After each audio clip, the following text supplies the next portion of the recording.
can be hard to explain to people why you love cars so much. People who don't have the passion will point out that they are merely inanimate objects, and potentially dangerous ones at that, and very expensive. Plus, if you fall in love with the wrong kind, you can look foolish, deluded, and silly, a bit like Woody Allen. For a lot of people, of course, cars are just tools, a means of getting from A to B that's less fragrant than riding a horse. But a car like this new version of the MX-5 is anything but a tool, because it's about as practical as a lunchbox made out of a matchbox. Clearly something this small and cute isn't great for commuting or for transporting a lot of humans. In fact, you can only get one in and have to be quite small. But what it is perfect for is explaining why some people feel passion and joy for driving. I think you could send this car out with someone who cares not for driving.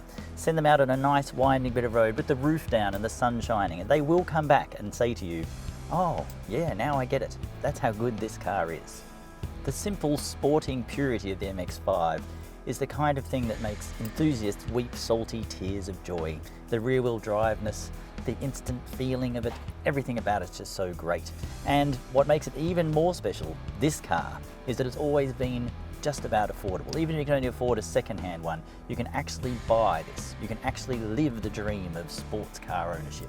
Mazda says this update was all about its constant drive to make this car more thrilling, involving and exciting to drive. And what they've done is change the cup holder to make it wobble less, and given it one of these, a telescopic steering adjustment, which people have been asking for since 1989.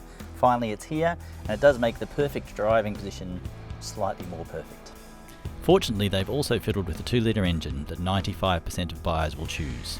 It now gets quite a bit more power, plus a little bit more torque, delivered across a wider rev range, which now tops out at a thrilling and noisy 7,500 RPM.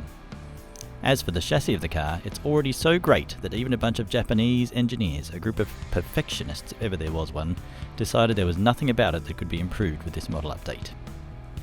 Nor, aside from those new black wheels, did they do much with the styling, because it's already fantastic as well. The look of the MX-5 has changed a lot over the years, from the original happy puppy version, through the Japanese toy cat ears, to today's edgy anime villain looks. As a star of the motoring firmament, it's fair to compare its progression against a Hollywood starlet, and the MX-5 is a lot like Drew Barrymore. Tiny and cute at first, it's become more and more attractive, and cool as the years have passed, and it is very much in its Charlie's Angels phase these days. It looks sexy, but also like it might just kick your ass. Like Drew, it is also widely beloved, selling more than 1 million worldwide since 1989 and 20,000 in Australia alone. So what is it that makes the MX-5 so great? Well, a lot of the exterior may have changed over the years, but the interior hasn't actually shifted that much. It's still intimate, I guess you would say. Tiny is another word. If a Rolls-Royce is a beautiful Savile Row suit, the MX-5 is more like a Lycra Deadpool one. Deadpool because it's so fun. Everything about it is tiny, small, instantaneous. The steering is almost impossibly sharp. The little dart and you are moving across the road. It's fantastic, the feedback of it, the instantaneous nature of it, the pure driving joy of it. The rear-wheel drive makes it alive in your hands. The way it corners, the way the steering builds up. I love it. The manual gearbox is absolutely brilliant as well. Tiny, almost imperceptible shifts. It feels like the kind you might find on a Sega rally game or Daytona.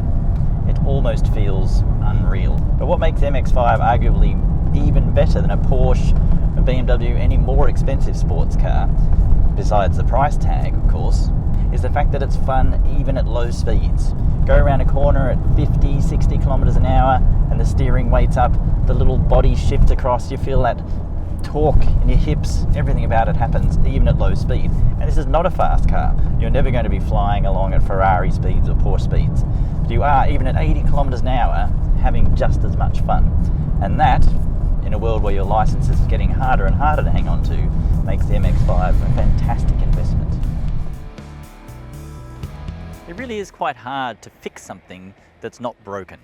Unfortunately, that doesn't normally stop car companies from trying, which is why it's so great to hear Mazda say that they looked at the chassis of this MX-5 and went, it's perfect, we don't need to fix it.